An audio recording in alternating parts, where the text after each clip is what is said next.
Hello, everyone. Our today's guest is Brett Hall. You can find his socials on the episode description. Brett, thank you so much for coming. I'm a huge fan of yours and your amazing podcast, Talkcast, which helped me a lot while reading David Deutsch's books. So, yeah, congrats and thank you for coming. That's very kind of you to say, and thanks for having me. Yeah. Okay, so yeah, you're certainly one of the people around with a better understanding of the work of David Deutsch. What led you to discover his ideas, and why do they fascinate you so much? It's a story I've told many times before, and it basically goes back to the fact that in high school, in fact, in primary school as a little kid, I wanted to be an astronomer, and not much changed throughout my entire educational career, so to speak. And if you want to be an astronomer or an astrophysicist and understand the stars, then at university they expect you to do a lot of physics. And so I never intended to take courses, or didn't expect to take courses really in quantum physics, but there I found myself taking courses in quantum physics, and I did start to become interested in it, but I couldn't understand what was going on in lectures or in tutorials or in labs when the professors and the tutors were trying to explain things to me. It didn't make sense. So I started reading lots and lots of popular science books. And I'd been doing this in high school as well. And there were certain authors that I was a great fan of. For example, Paul Davies. He's a very prolific science writer. He writes excellent books on physics primarily, but he also touches on all the things that I still talk about today: philosophy, mathematics, chemistry, biology, the possibility of alien life, all that sort of stuff. So I was reading his books, I was reading some other books, trying to get a handle on what this thing quantum theory was all about and what it was trying to tell us about the nature of reality. But even though I was talking to my professors and even though I was reading these books, I never seemed to get a clear answer. What I was told is the thing that people are still told today, largely speaking, which is something like a version of, you can't understand this, so don't bother trying, or just do the mathematics, and that's all you need to do is to solve the equations, solve the mathematical problems, and that's enough. That's called the instrumentalist view. Or you were supposed to take on a form of nonsense, and the form of nonsense was these things that we are studying in quantum theory, particles like photons and electrons and all the stuff that the material world is made out of, those things have a character which violates logic. We were told they were both simultaneously a particle, something that is sort of isolated at a point, and a wave, which is something that is spread out throughout space simultaneously. So they were spread out and isolated at a point at the same time, and that made no sense to me. So as my story goes, while I was going through university, in order to pay my fees, I was working as a security guard at a shopping centre. And this shopping centre had a whole number of bookshops, and I would go in there each day and I would look at the popular science. Back then, this is like the 1990s sort of thing. The genre of popular science, it was only just becoming as big as it is now. It was a lot smaller back then. And so it really was easy to keep up with what was being published in popular science, certainly in Australia at that time anyway. So I read all the books. And then I saw this book called The Fabric of Reality sitting on the shelf, and I was about to put it back down thinking, oh, it's another one of those kind of mystical books that might be purveying a little bit of BS. And so there were a number of books like this that was sort of like, sometimes you'd find them in the popular science section and sometimes you'd find them in the spiritual section. And only once you read the first chapter were you able to actually figure out which was which. But this book actually had recommended on the back of it, blurbed, by Paul Davies, my, until then, favourite author of popular science. And he was basically saying, his mind was blown having read this book. It was as good as Gödel, Escher, Bach kind of thing. So I thought, okay, well, if Paul Davies is going to endorse this book, I'm going to buy this book and I'm going to read this book. And it only took me into chapter 2, called Shadows, where David Deutsch explains there in The Fabric of Reality how quantum mechanics works. And it was that point I essentially fell in love with his style of writing, his way of thinking, and there was no looking back from there. Wow, awesome. And how has reading David's work radically improved your life? Well, it's A few things. It's given me what I continue to refer to as a worldview. And a worldview, everyone has a worldview, even if they can't explain it properly. But it's just a way of looking at basically everything. So Mm. everything from the way science works through to what mathematics is, the possibility of coming to certainty or not, what knowledge is, what a person is. And so you name your thing, and this worldview kind of has something to say about it. It might not be able to give you a good explanation, but it will at least give you a window on trying to understand this. And so that is probably the most profound improvement, because it is exceedingly optimistic. It's the most rationally optimistic worldview that I understand. And for anyone out there, for example, who is experiencing a certain kind of existential pessimism, someone who thinks Yeah. the world is coming to an end, humans are bad, their life, in fact, is not worth living because what are we but a chemical scum, all this kind of thing, or we can never possibly understand the mysteries of the universe, all this kind of thing. Those kind of bad ideas had, until I think David's work really, only ever been answered by mystical, spiritual appeals to religion. And what David does is give you a scientific, rational worldview, which is simultaneously cosmic in its outlook, and also gives you a way of viewing your own subjectivity as well, and understanding what minds are and that kind of thing, and the purpose of society and civilization. So in that sense, it has improved my life. And, as a side point, I've met a lot of really interesting people that are also inspired by the work of David Deutsch and Karl Popper and associated thinkers. And so because it's still, even to today, after doing this for, nearly 2 decades now or something like that, I've been interested in the work of David Deutsch. It's still a very, very niche area. And online, I notice on X and in the tech community, people like to talk about getting in early, and it's still very, very early as far as the world's understanding of something like Popperian epistemology, much less David Deutsch's work is. So we're still very early on in coming to appreciate the potential for these ideas to literally change the world for the better. Yeah.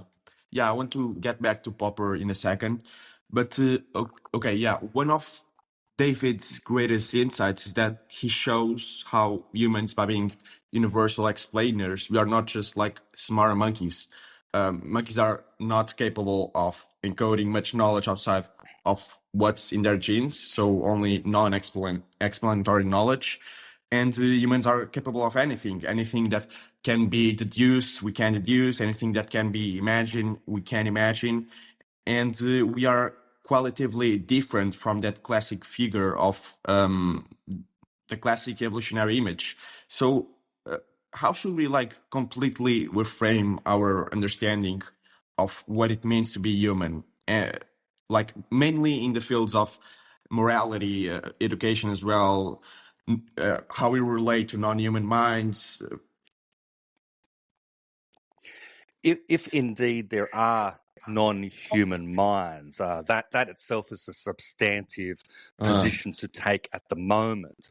Whether or not, for example, and this is a controversial take that I sometimes explain to people, not saying that I believe it, but if, for example, we are the only creatures able to explain anything that can be explained, and if that is the criteria for what a mind really is, and anything lesser isn't a mind, it's just something like an automaton, then this might very well entail, for example, that at the moment, human beings are the only conscious creatures on the planet.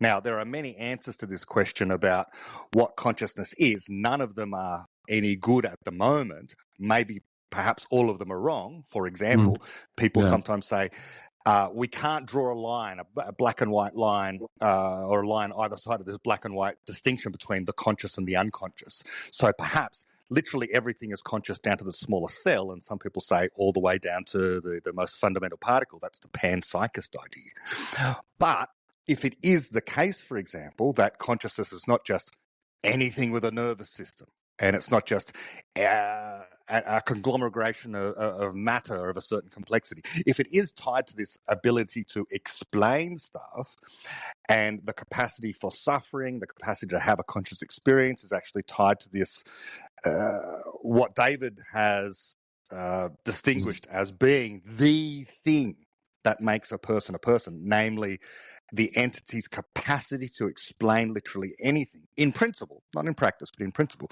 then this means that alien intelligence will be conscious, and the only other things that are conscious besides us, and AGI, if we can program it, will also be conscious as well. And if you understand that, or if you can appreciate this unique feature of humans as being black and white different to all other creatures in the universe, then morally, what that means is that we are capable of changing the universe. We are the universe causing itself to become ever better through explanations, through the generation of wealth, through the building of technology eventually, and into the distant future. It will be people, not necessarily human beings as such, but people that will determine the evolution of the cosmos. And if that's not enough to persuade someone that people are morally the most significant things in the cosmos, then I don't know what is.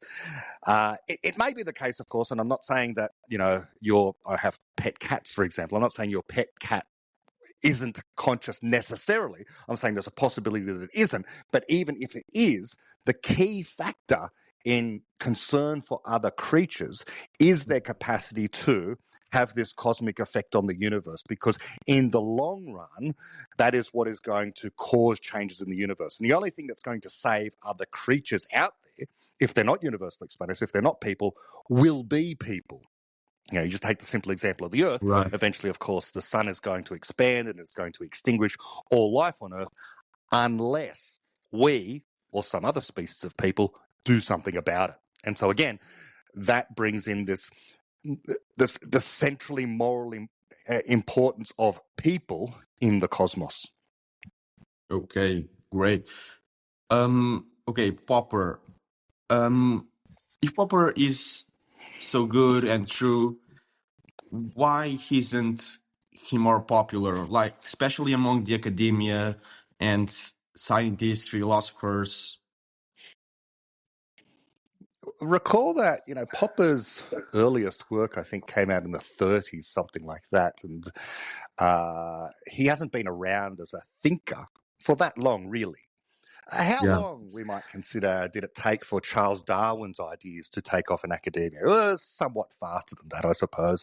But Charles Darwin wasn't out there saying that much of the projects that academia takes on are in fact themselves bad for civilization.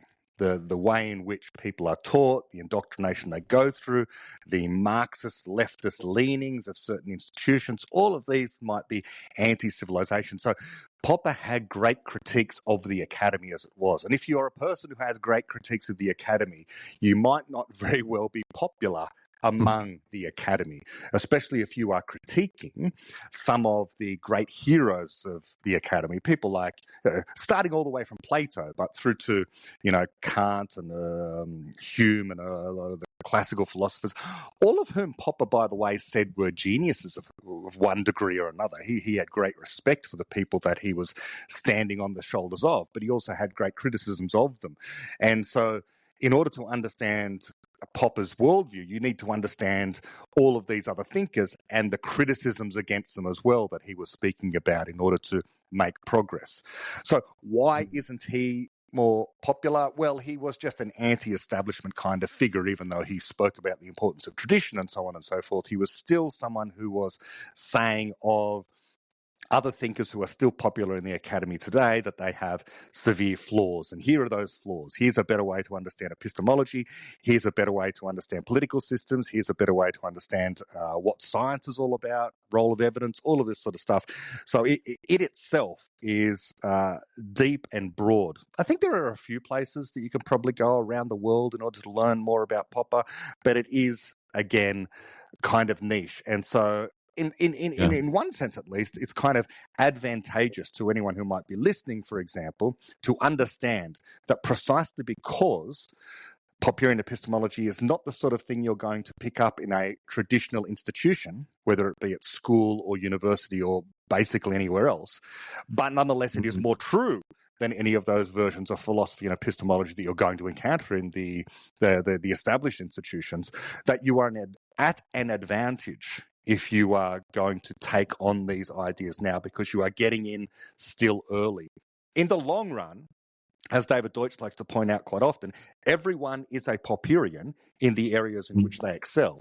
Soon, I don't know how soon, but soon I would expect everyone would understand that simple fact about reality. Everyone's a Popperian in the areas in which they excel. Therefore, Popperian epistemology is more true than any other epistemology that's out there. And then eventually people will come on board and understand this in much the same way that many, many people who perhaps aren't religious understand that Darwinism, or neo-Darwinism, as we speak about today, is the way in which we understand the diversity of species, evolution over time, all that kind of stuff.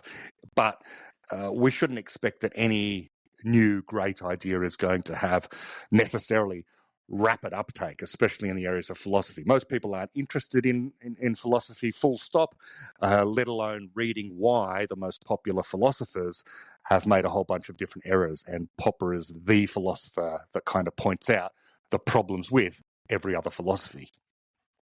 Okay, right. You wrote this blog post explaining why you're not a Popperian. Can you expand on that? Yeah, I think that trying to identify important ideas with a person is problematic because it leads towards cultish type behavior. And I think it's very good, and I think it's important, and I go to great pains to acknowledge the work of other people, to say, I am getting this idea from so-and-so. And the reason that I do that, by the way, especially in social media, is because I want to give people the opportunity to go off and read this person, to understand more. Because if I just pass off as my own words Popper's idea, like if I was to suddenly come out and say, make a tweet to the effect of, it is impossible to speak in such a way as you cannot be misunderstood. Okay, and I just put that out there. But I didn't bother quoting him. Then I think that is actually a sin of a kind. It's wrong. You shouldn't do it. You should give credit where credit is due. And and Popper came up with a whole bunch of ideas. Now, all of that said, I do not call myself a critical rationalist, a Popperian. These things just make my skin crawl, because it's kind of like saying I'm a Catholic, or I'm a Muslim, or I'm an effective altruist, or all these things. I think the key thing about people, aside from them being universal explainers, is we are all exceedingly unique. So we should be a religion of one, if you like, or a dogma of one. You have your own ideas. And my understanding of Popperian epistemology is going to be different to any other person who has read Popperian epistemology, let's say, as much or more than I have. We're all going to come at it a different way. And so I wouldn't like to say I'm part of this team of Popperian epistemology, or Popperians, because then you get into a mode of defending your ideas. And I don't want to be caught defending ideas. I'd rather be regarded as somebody who explains ideas.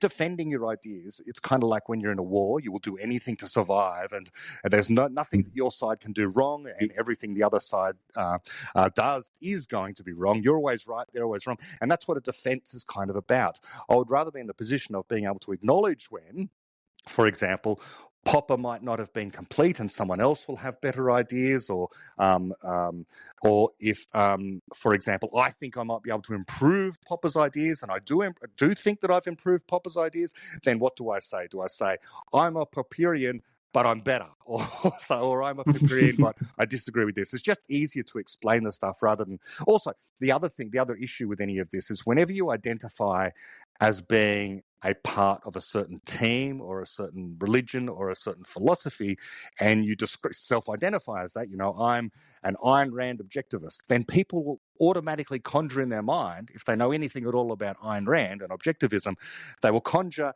a caricature in their mind and dismiss a whole bunch of what you then go about saying. And this is why, for example, I push back against people who try and use the word Deutschian. I don't think it's a word. Right. I think it Yeah. does more damage than it helps. It's not a shorthand for anything. I don't even know what it means. I think that what people are trying to say at certain times is something like, I'm an optimist of a certain kind, or I've read The Beginning of Infinity, therefore, and I agree with a lot of it, therefore I'm a Deutschian. But I think it doesn't help. It's just better to talk about ideas than about people. And I think knowledge is objective. And as soon as you take that on seriously, Popper's idea of knowledge being objective, then there is no such thing as a particular species of knowledge that belongs to a certain person. No one it tends to be in a mind of referring them to themselves as Einsteinian. Maybe they are, maybe they like Einstein's theory of relativity, but you don't often hear that. You do hear people talk about themselves as being Darwinian, but that is subtly different because basically the entire theory has come to be called, Darwinism, just as a shorthand for that whole thing. But that doesn't apply to Popper's work in the same way, because it's not in a sense, Darwin had that one idea. Popper had a whole bunch of books and a whole bunch of lectures and a whole bunch of different things.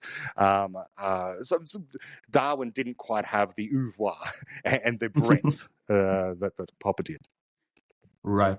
Okay. So yeah, David really empowers Popper's ideas, and the standard Popperian model basically says that knowledge grows through conjecture and refutation, but Deutsch extends this by suggesting that good explanations must also be hard to vary.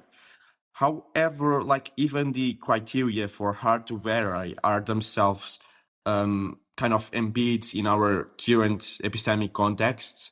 So, like when we are building theories about topics like consciousness or quantum foundations, where like even basic terms lack fixed meaning, how do you ensure that what you're calling an explanation isn't just an constrained metaphor that happens to fit your intuition or felt sense?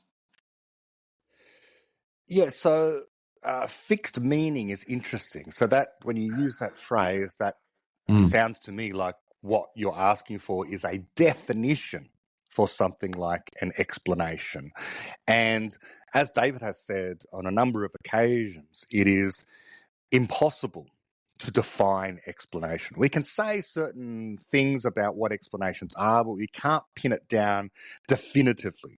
Because if you were to do that, and someone comes up with a new mode of explanation, a new way of explaining things, then prima facie, it's already been ruled out by your definition, because you've only drawn a circle around all the different kinds of definitions that you understand could possibly exist right now. But now someone else is holding up a different kind of explanation. So, for example, if we went back to, again, I mentioned Charles Darwin and Darwinism, if you go back to a time, 1 century before Charles Darwin came up with his evolution by natural selection idea, basically you may have had a concept of evolution, you may have had a concept of change over time, but it may have been something like Lamarckism, this idea that creatures can strain their necks in order to get longer necks in order to reach the food that's up higher, and hence you get giraffes over time. Okay, people could think of that. They could think of that idea because they understood that muscles would get bigger if they were used more often than not. And this idea that new explanations can come along. The other kind of explanation was called design. So God made all this stuff. So these were the two ideas that were, sort of in vogue, I suppose, prior to Darwinism as an explanation for why you see all these creatures that exist on planet Earth. Now, if you said, well, look, what an explanation is an explanation is an account of how things can be designed, okay, and how that works, or how things can evolve over time through the action of work or some such, or the action of effort, the action of teleology, trying for something. If you said that's what an explanation is, then as soon as Darwin comes along with his explanation, you'd say, well, that can't possibly be an explanation because it doesn't fit within the confines of my definition. So what is that to say? Well, when David has built upon Popper to explain what explanations are, he's not saying this is definitive. He's saying that explanations must, at the very least, be hard to vary. But that's not a definition. That's just a constraint or a criteria upon what future explanations, good explanations, must be like. They must have this quality of being hard to vary, because the alternative is easy to vary. And if that's your only alternative, easy to vary, then easy to vary explanations are a dime a dozen. We've had them since, the dawn of man kind of thing, people saying that the forces of nature in the form of lightning from the sky was due to the gods, but then everything was due to the gods, and that's an easy to vary explanation, because if everything is due to this particular thing, then you're not explaining anything, you're just pushing the problem back a step, something like that. So yeah, it's and this also intersects with the AGI question, because if we could write out a definitive formula for what an explanation is, then we could program that thing into a computer and we could get AGI. Now, I do think it's possible to program AGI. I just can't imagine how it is. But of course, that's a failure of my imagination at the moment, that I can't imagine what possibly the algorithm would be. But it won't be of the kind, here's a definition of what explanation is, go ahead, computer, and start generating explanations. Okay, right. Is explanatory knowledge always progressive? Well, it makes progress, but that's just to say it helps you to solve your problem. But not all explanations, not all explanatory knowledge is going to be some sort of grand explanation about how the cosmos works or the nature of physical reality or anything quite so vast and earth-shatteringly progressive, so to speak.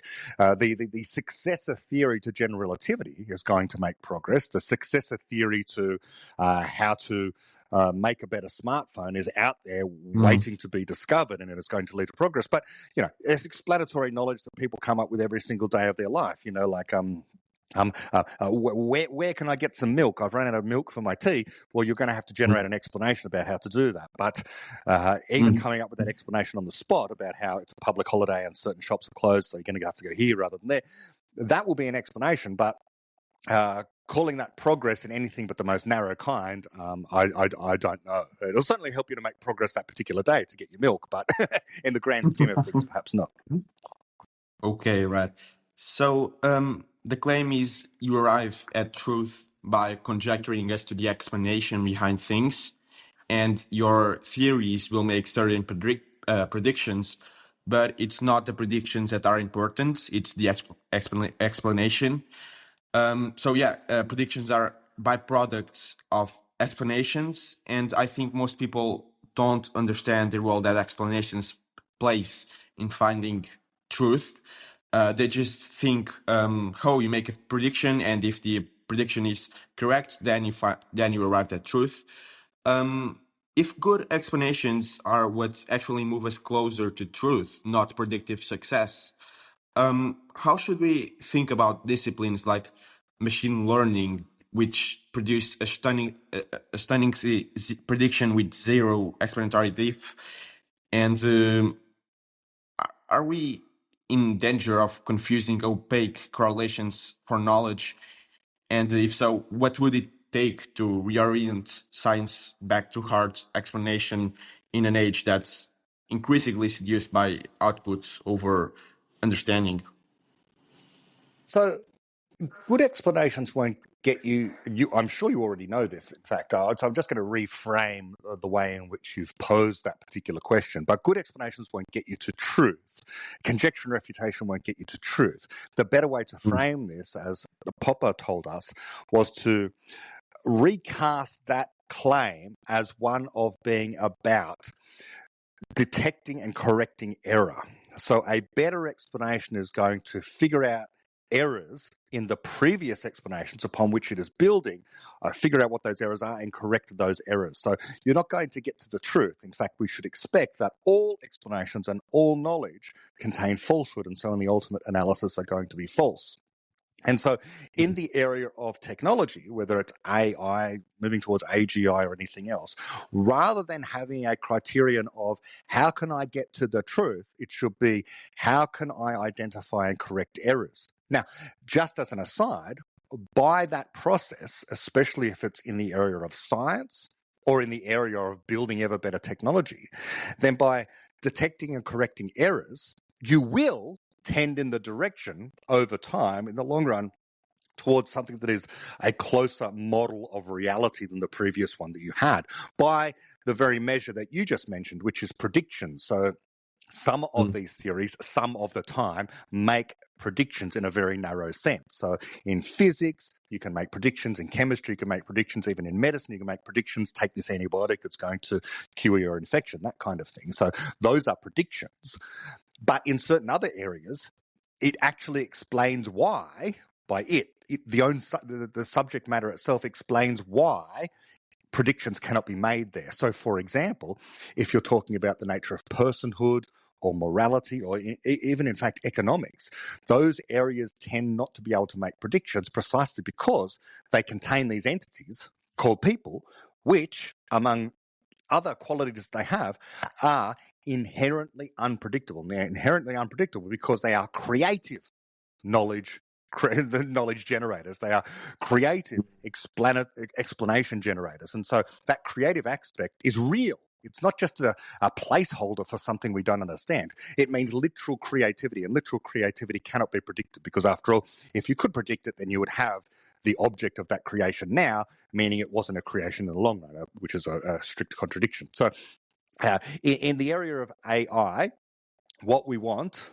is to, if we're aiming, it depends on what you're aiming. Like, I hear people still thinking as if what we're doing now with AI and all the wonderful things that are going on with AI now, it's as if the overwhelming majority of technologists, or at least commentary that I see out there, is of people who think the underlying goal of what's going on is AGI. But I don't see that needs to be a goal. I mean, if for some people it is. Carlos de la Guardia is someone who I think is working very well in this area. He's a fellow of the Conjecture Institute, for example. He's working on AGI. That's all very good for him. And so he's solving that particular problem. That's great. And he should be allowed more resources and more time and whatever else to solve that problem. But over in the other area of LLMs, for example, and chatbots and all the fantastic AI that we have coming up right now, I don't think any of it needs to be predicated on we're aiming for AGI. They can aim for something better. And that something better is tools that can help actual people. So better LLMs, just aim for better LLMs. You don't have to think your LLM is going to spontaneously turn into an AGI, because I don't think it is. As David's pointed out and as I've pointed out on numerous occasions, these things appear to us, at least, to be diverging. LLMs are diverging from what people are because, among other things, the LLMs are becoming better, more proficient, more obedient.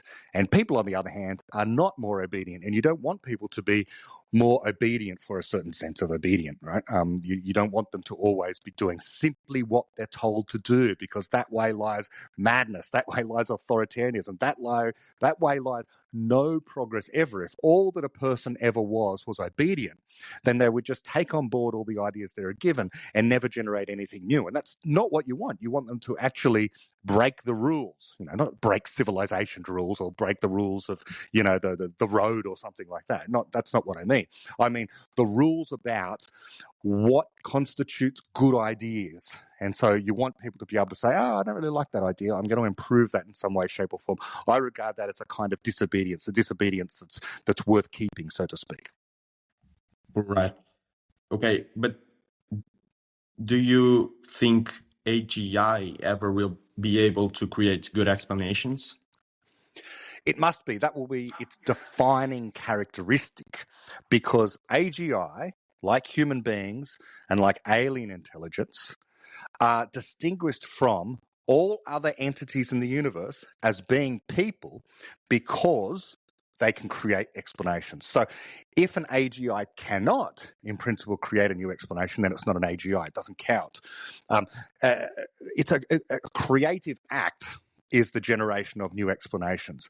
And it is the highest form, I would say, of creativity that we're aware of. I don't know, maybe there are some other kinds out there, but as far as I know, the highest form of creativity is generating explanatory knowledge. And the reason I say it's the highest form is because Again, in the long run, if you're looking at things at a cosmic scale, or indeed the evolution of the multiverse, then what we're talking about is people generating explanatory knowledge generating wealth, wealth able to underpin the proliferation of technology, and that eventually leads to something like a force of nature which comes to reshape entire regions of the cosmos, like entire galaxies, as much or more than a genuine physical force like gravity will do. So the short answer to your question is yes, AGI must be able to create explanatory knowledge.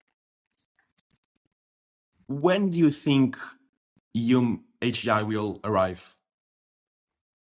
I cannot say, and as importantly as me saying I cannot say, I also think that no one else can say either, because at the moment it doesn't look like there's been any substantial progress made on AGI. There's been huge progress made on AI.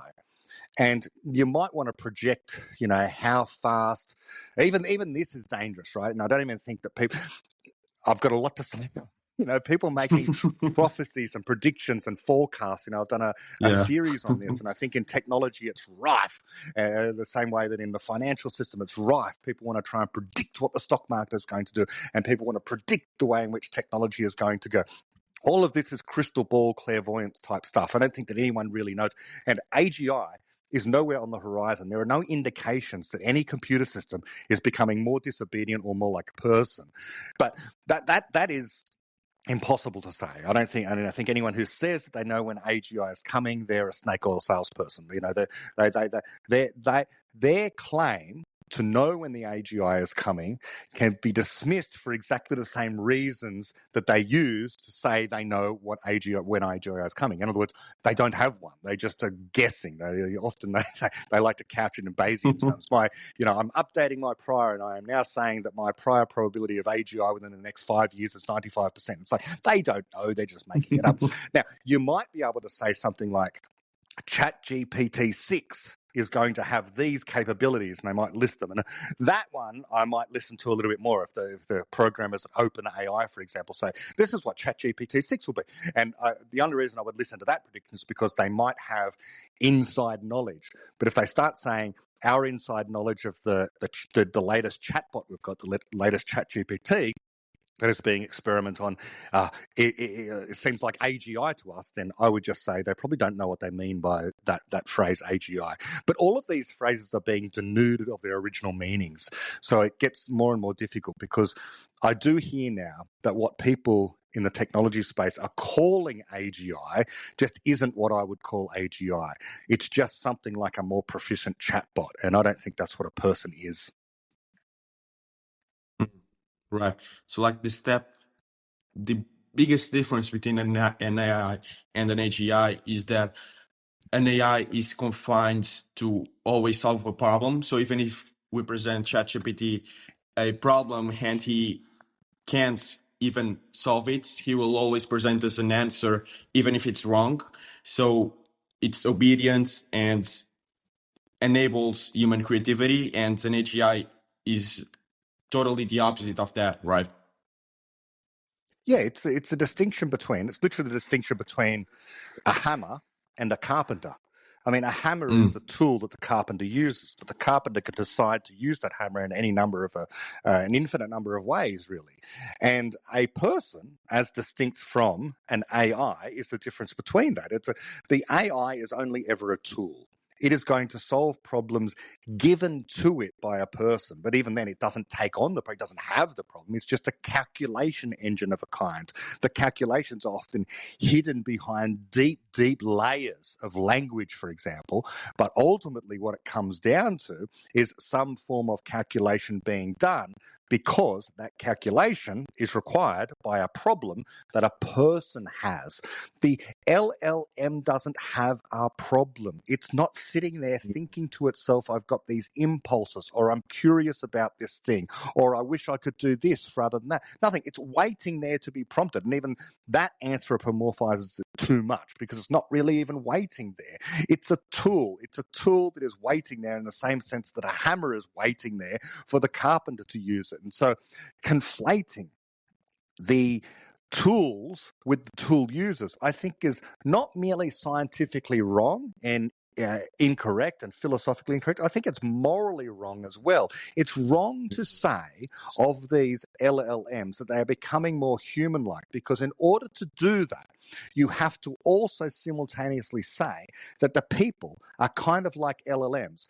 Carpenters are kind of like hammers. And I just think that's morally abhorrent. There's no accident that it's morally abhorrent, because it's scientifically mistaken, philosophically mistaken, epistemologically mistaken. We're not at the moment showing any signs of chatbots becoming more person-like. They are becoming more chatbot-like. A person is different, and even a person that doesn't like to have a chat and respond to you is still a person, and might indeed be a very, very creative person as well. So there's something else. Now, I don't know what the thing is, by the way. All I can say is, as David Deutschian said, because I think he has the most refined explanation of what a person is, namely a universal explainer. That's what a person is. But that's not to say we can program it. I don't know what the recipe is. No one knows what the recipe is. But when we have the recipe for how to program a person, then we won't need to program a person necessarily. We'll just know. We'll all be able to look at the algorithm and say, aha, there you go. That's the recipe for creating a person. And we might even at that time very well say, once someone holds up, maybe it's Carlos de Lagarde or some other philosopher will come along and say, here's the algorithm, here is the code to write a person. We might also decide to pass laws and say, we're not going to do that, because if we were to program that person inside of a computer, that would lead to suffering. We'd have explanations as to why. But this is talking science fiction about some distant future where we seem to be at no sign of being anywhere near that, as I say. Okay, very clarifying. Bill Bullard's. Yesterday I read this quote by Bill Bullard. I'm not sure who he is, but I'm going to quote: "Opinion is really the lowest form of human knowledge. It requires no accountability, no understanding. The highest form of knowledge is empathy, for it requires us to suspend our egos and live in another's world. It requires profound purpose larger than the self kind of understanding." What do you think about this? I think it's a terrible thought. I wonder if that's I wonder if that is the comedian Bill Burr. So I think Gad Saad is writing that book on suicidal empathy. There's all sorts of ways in which empathy can misfire. Empathy is just the capacity downstream of our universal capacity to understand anything. It's our capacity to understand the feelings of someone else. Okay, so that's useful, but it's not some great, important moral principle, that an empathetic person is therefore a better person of some kind. No. I think sympathy is a higher form of state to be in than that. Kindness, compassion, curiosity perhaps even is more important than empathy. Empathy just means you can take on the feelings of a person. So what? So the serial killer has a certain experience when they are killing people. And that experience is often described as ecstasy or joyful for the serial killer. Murderers can experience great ecstasy and great joy when they are committing the most heinous of crimes. So what does the empathetic person do? Feel that same joy at that killing? Of course not. That's ridiculous. You don't want to be empathetic in certain situations.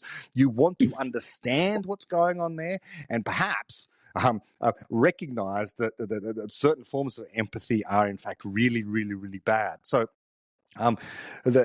when it comes to this idea, you began that quote with opinion is the lowest form of knowledge or something like that. Well, in a sense, it depends upon how broadly you want to constrain this term opinion. Opinion might be something like interpretation, your interpretation, blah, blah, blah. Okay, well, all we have is interpretation. So in a very real sense, all facts are opinions. And I'll say that again.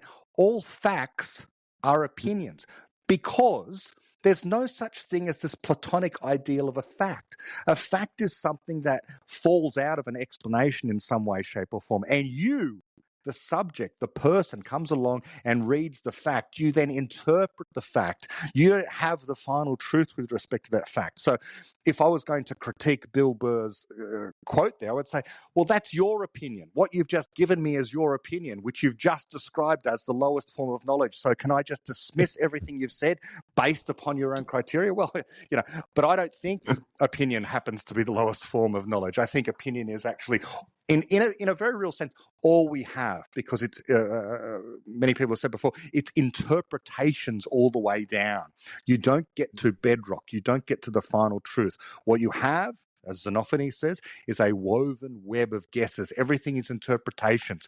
But this isn't to say that everyone's opinion is equal, or that everyone's opinion stands on equal footing with respect to reality. No, people can be wrong, and people can be more wrong than each other as well. And so we've got criteria for figuring out, for example, who has better explanations, who has worse explanations, what constitutes a good explanation. If people are always falling back on, well, the reason why that particular thing happened is because of magic, well, we can reject that on the basis it's a bad explanation, because it is something that can apply to anything, anytime, and it's appeal to the supernatural and all this sort of stuff. Now, what I've just said is an opinion as well, and that's an interpretation of a particular good explanation, but this is why it's a woven web of guesses. And some people have more rational webs that are kind of closer to reality, and some people have lesser rational webs. So, for example, if your own argument is self-refuting, for example, if you start off by saying opinion is the lowest form of knowledge, and then you give your opinion, well, you've just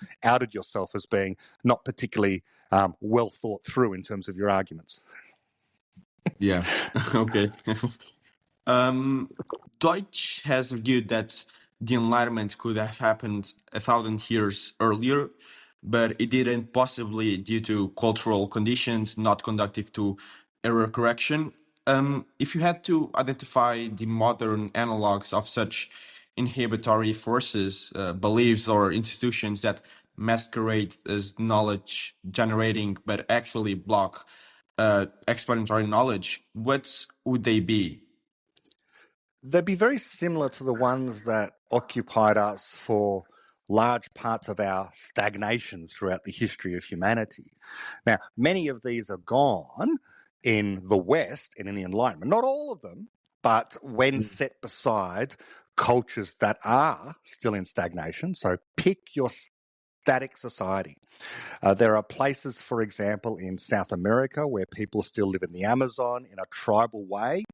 Now, some of them might choose to, but they're not usually given the choice. It's not like, let's say, the Brazilian government is tending to go into some of these villages where there are literally people still hunting in the way that they did thousands of years ago and offering them help or offering them modern medical technology and that kind of thing. In fact, I think that the Brazilian government, for example, has a policy of actively not getting involved. And so you end up with certain societies that are kept in stasis because of, the fact that we people enlightened in the West think that we would be disrupting their natural state of affairs or something like that. So that's one example. There's also the example of certain fundamentalist religious cultures.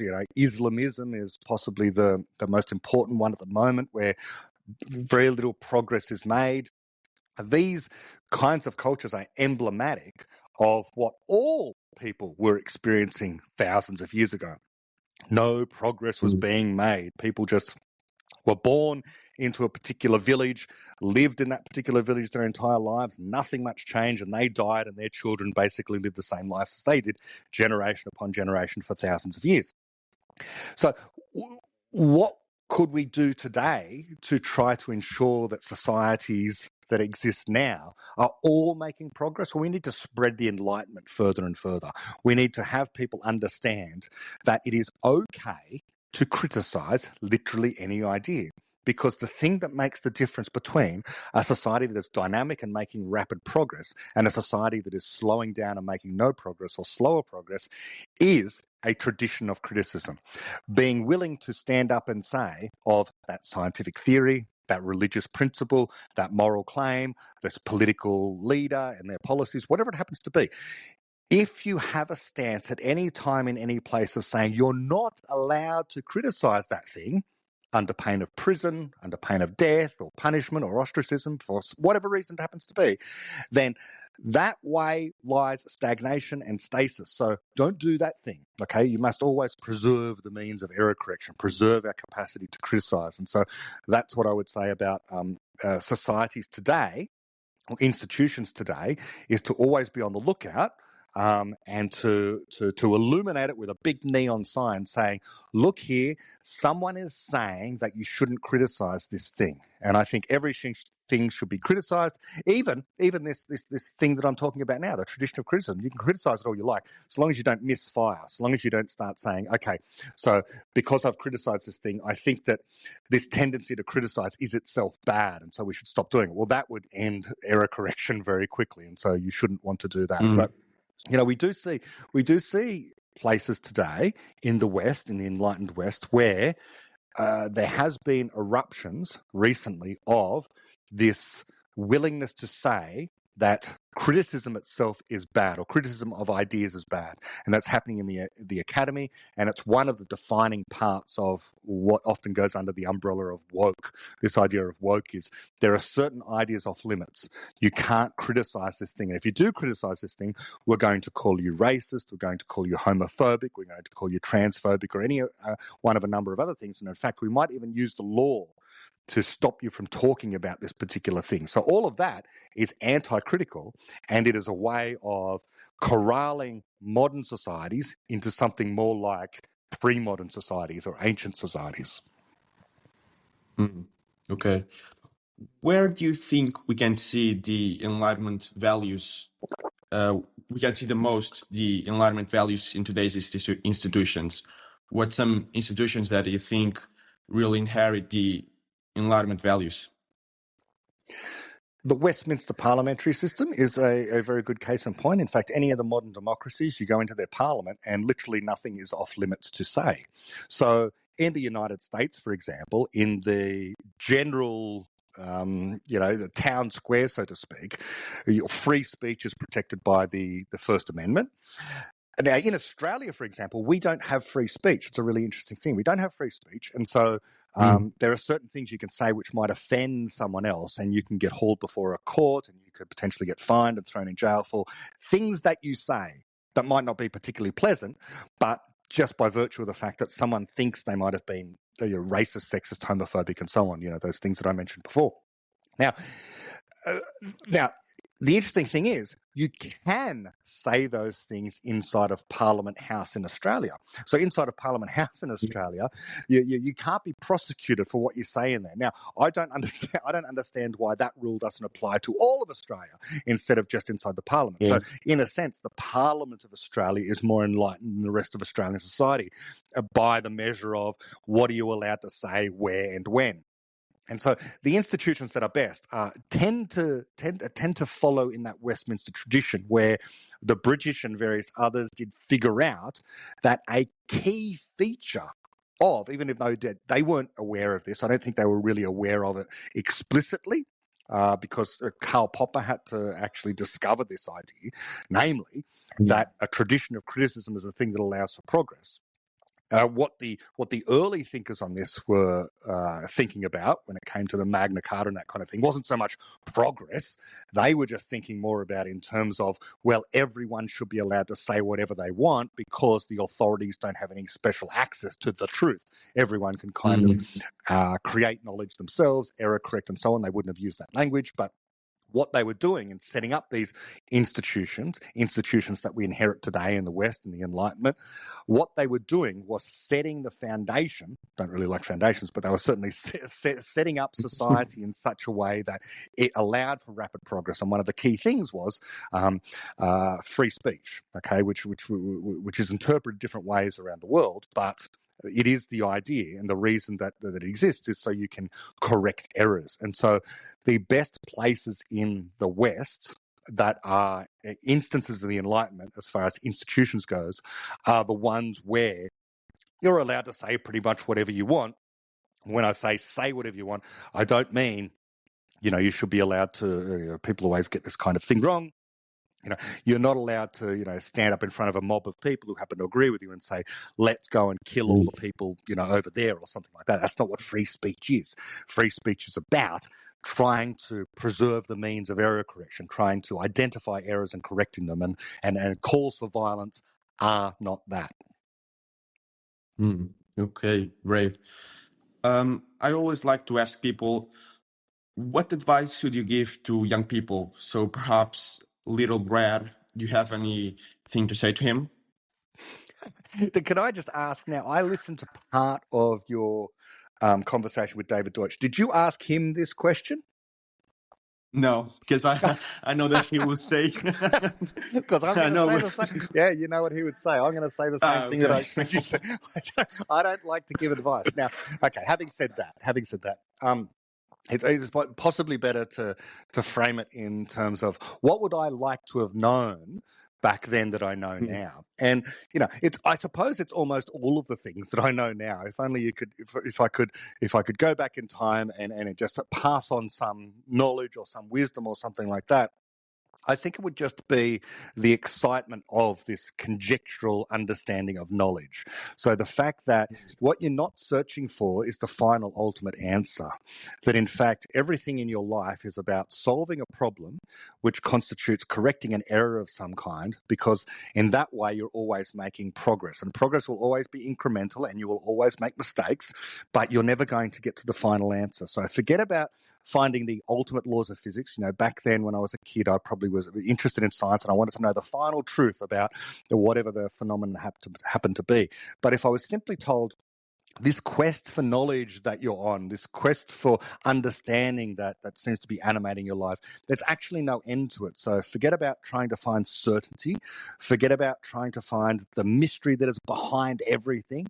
Instead, understand that you can fall in love with a problem, and falling in love with a problem is in fact what life is all about, is finding the thing you're interested in.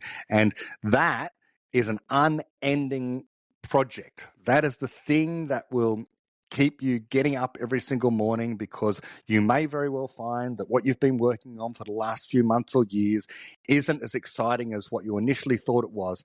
And at that point, don't just dogmatically adhere to trying to achieve your goal, because the better thing to do is to change goals, change problems, find something more interesting and more exciting, and incrementally make your life better in that way by solving problems rather than having goals or finding the final answer, so to speak.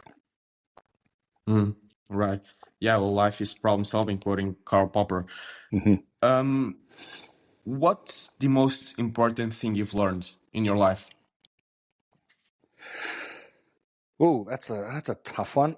There's so many, and I think they're all on a level. I find it difficult to pick one thing. What immediately flits through my mind, of course, we've been talking about David Deutsch, and of course, anyone who asks me this question will probably say, well, the most important lesson may very well have come from the work of David Deutsch. And I suppose in many ways that it has, like important, as I just gave that advice in scare quotes to my younger self.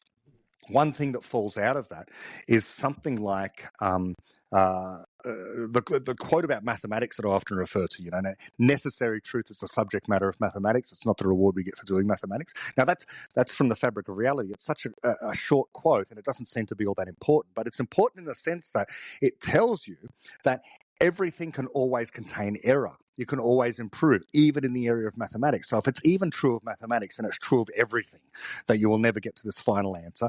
And all you're ever doing is uncovering a little bit of truth, which is also riddled with errors. So that kind of idea that you can always be mistaken, but you can make progress, which is the fallibilism idea, is a very important thing. But perhaps more important than that, than the fact that you can be wrong, is what we are as people that we've already talked about in this conversation. The fact that we are universal explainers, because this is the thing that whenever people do talk to me about this stuff, it's the thing that gets me most excited.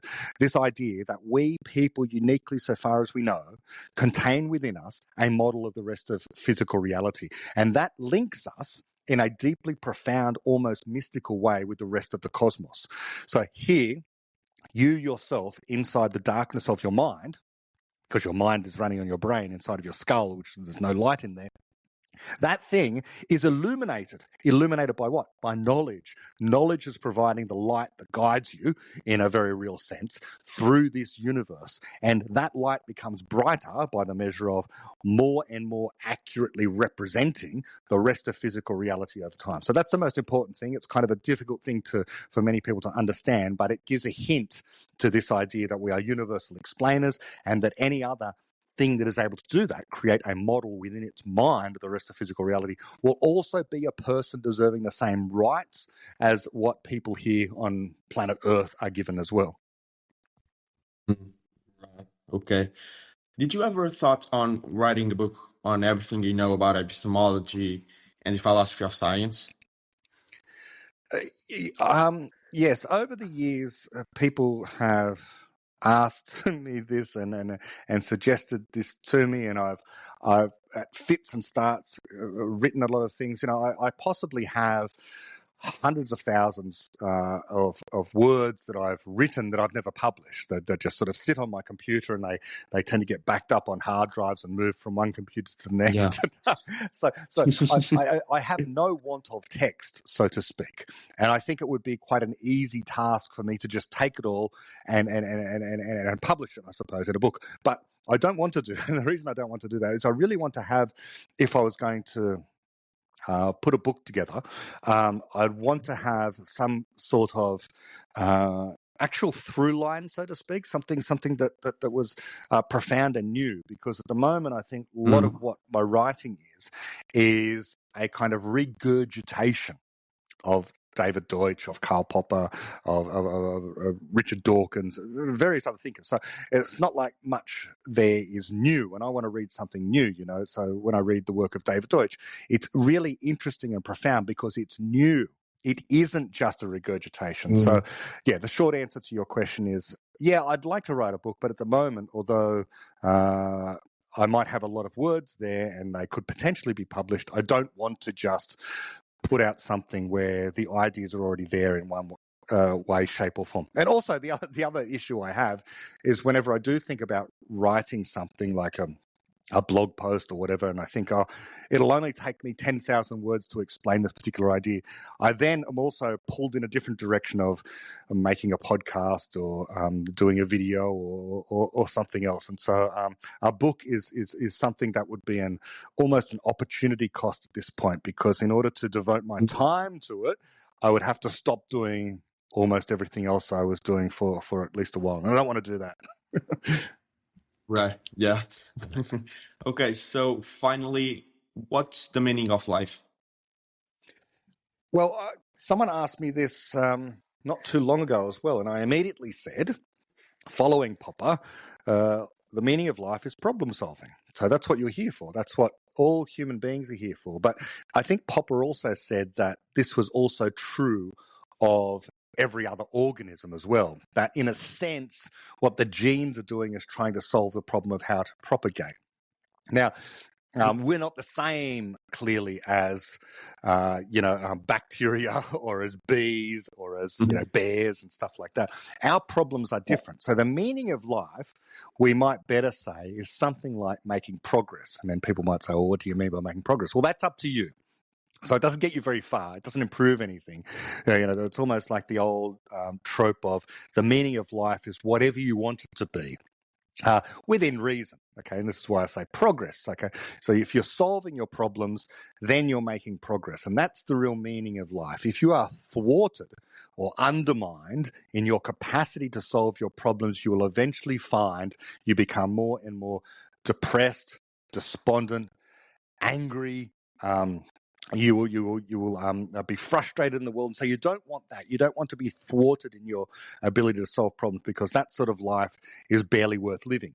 So the life worth living is the life where you are solving your problems consistently in such a direction that you're making progress by the metric or by the criteria that you set for whatever progress means, whether it be happier in your relationships or happier in creating more knowledge, happier in publishing a book, let's say, happier in having more people listen to your podcast, whatever it happens to be.